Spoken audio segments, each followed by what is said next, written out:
कितनी अच्छी रील है। देखो मम्मी जी ये रील कितनी फनी है। सही कह रही है बहू। छोटी बहू चाय पीने का मन कर रहा है, जा बेटा चाय बना ला 1 कप। चाय पीने का मन तो मेरा भी है मम्मी जी। ठीक है छोटी बहू 2 कप चाय बना ले फिर तो।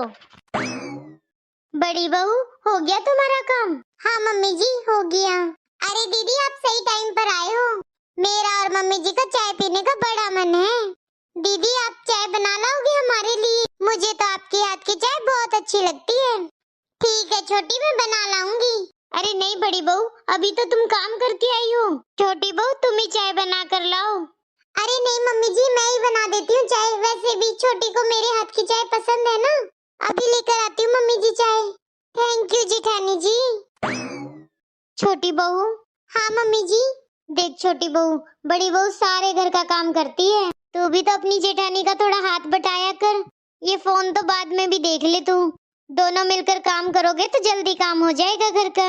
तुझे तो पता है तेरे जेठ जी का पैर फ्रैक्चर हो रखा है, अब तेरी जेठानी घर का काम भी करती है, तेरे जेठ को भी संभालती है। छोटी बहू तू भी हाथ बटवाया कर तेरी जेठानी का काम में।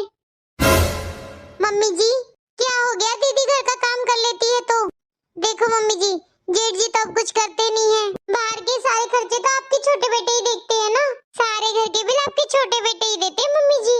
अब जेठ जी के तो बस की है नहीं कुछ करना, और दीदी ने घर का काम कर लिया तो क्या फर्क पड़ता है मम्मी जी। छोटी बहू क्या हो गया, 3 महीने से घर का खर्च मेरा छोटा बेटा चला रहा है, तो मेरे बड़े बेटे ने भी छोटी सी उम्र में काम करना शुरू कर दिया था। घर की सारी जिम्मेदारियां तेरे जेठ जी ने उठाई है, आज तक तेरे जेठ जी ने 1 रुपया अपना संभाल कर नहीं रखा खुद से। लेकिन तेरी बातें सुनकर ऐसा लगता है अगर वो अपने पास अपनी कमाई रख लेता तो ठीक रहता। 3 महीने से पैसे देने शुरू किए नैतिक ने घर में, और तूने उसको गाना भी शुरू कर दिया। आज तक तो तुमने अपनी कमाई में से 1 रुपया दिया नहीं घर में। अगर मेरे बड़े बेटे का पैर ना टूटता ना तो तुम्हारी कमाई कोई नहीं लेता इस घर में। मेरे बड़े बेटे ने थोड़े दिन कमाना क्या बंद कर दिया? छोटी बहू तुमने तो अपने रंग ही दिखा दिए। नहीं मम्मी जी ऐसी कोई बात नहीं है। अरे छोटी बहू मुझे सब दिखाई देता है, कैसे तो अपनी जेठानी का मजाक बनाती रहती है, उस पर सारा दिन हुक्म चलाती है, वो बेचारी घर का सारा काम करती रहती है और तुम सारा दिन फोन चलाती हो।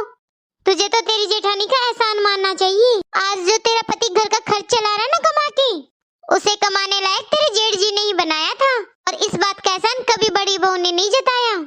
और रही अच्छे बुरे दिन की बात, ये तो किसी के भी आ सकते हैं। आज तेरी जेठानी के बुरे दिन है, कल तुम्हारे हो सकते हैं।